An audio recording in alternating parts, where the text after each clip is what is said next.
Jadi di sini saya hanya ingin menyampaikan kepada teman-teman untuk kita lebih menghormati suatu karya dari seorang musisi itu sendiri.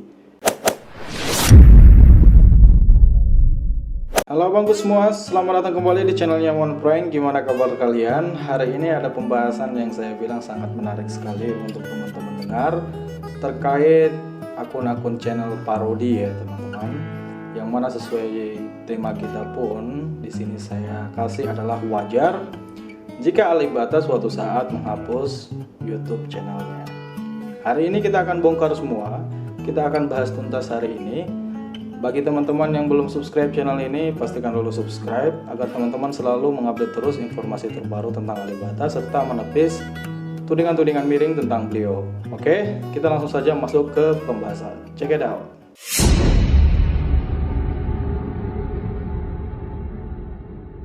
Nah, sekarang kita sudah berada di channelnya Mas Alibata.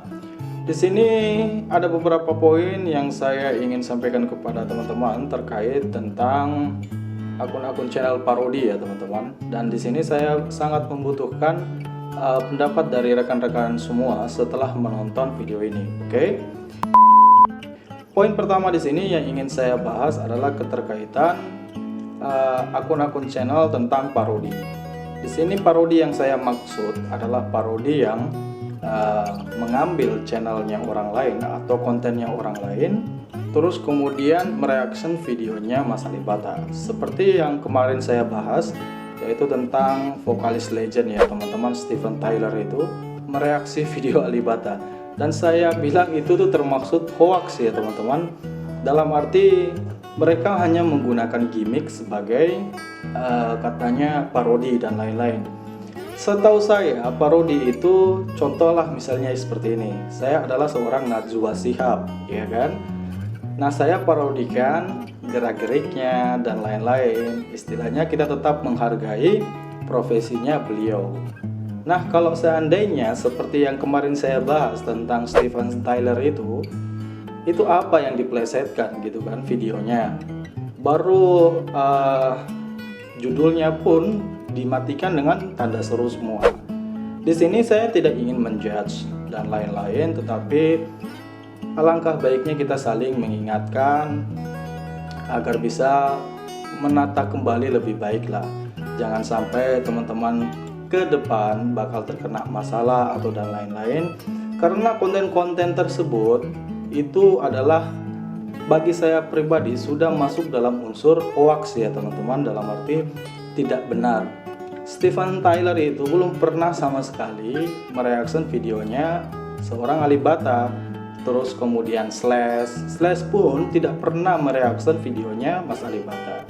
Alangkah mirisnya lagi, video Slash yang ini itu sampai masuk ke Global TV ya teman-teman. Global TV ambil potongan videonya terus dimasukkan ke acara Global TV yang membahas tentang Alibata. Itu yang saya bilang sangat miris sekali.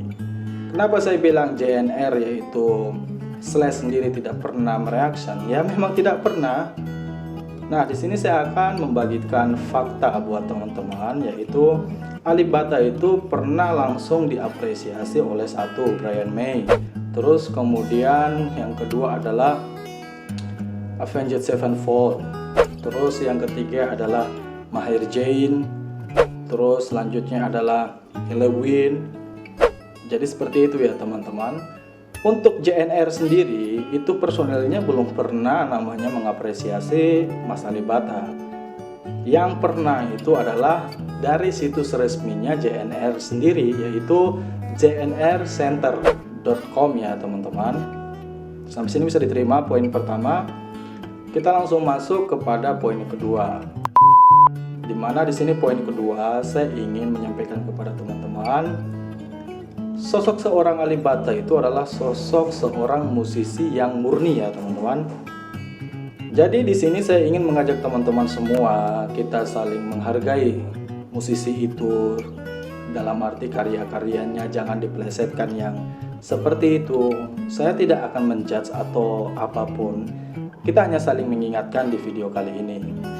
Dalam arti kita menghargailah karya-karya seni dari seorang musisi seperti itu ya teman-teman. Jangan hanya ingin mencari views terus kemudian melakukan hal-hal yang seperti itu tidak baik lah, tidak baik istilahnya. Entah itu kalau di dalam hukum Islam, hukum agama itu halal atau haram saya nggak tahu, tapi sesuatu hal yang seperti itu marilah kita kurangi, atau bila perlu nggak usah lagi parodikan, copot konten orang lain terus kemudian tempel lah. Saya bilang itu sangat berlebihan ya teman-teman, sudah kelewatan batas. Tapi itu tetap adalah hak dari teman-teman semua. Sampai sini bisa diterima ya. Terus kita masuk ke poin yang ketiga. Kenapa saya bilang Aldi Bata wajar lah kalau seandainya beliau suatu saat bakal menghapus YouTube channelnya. Ya mungkin karena beliau pun juga sudah merasa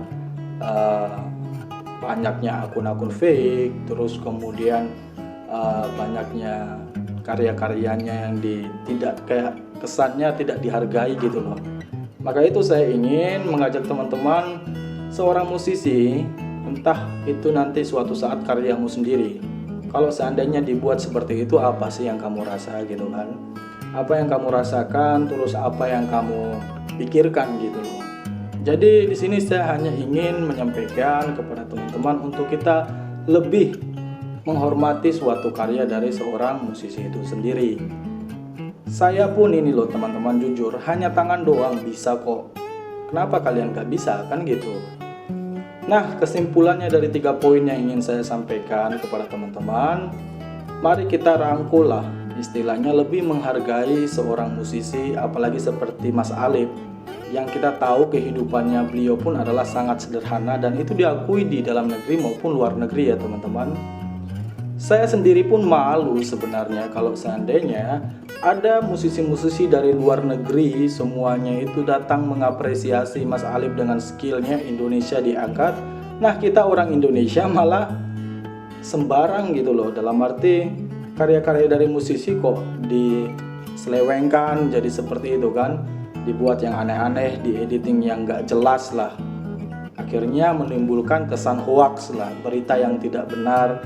Jadi itu kesimpulan pada momen kali ini. Saya harap kita ke depan sama-sama lah kita jaga nama-nama dari musisi-musisi Indonesia, apalagi di kelas-kelasnya fingerstyle.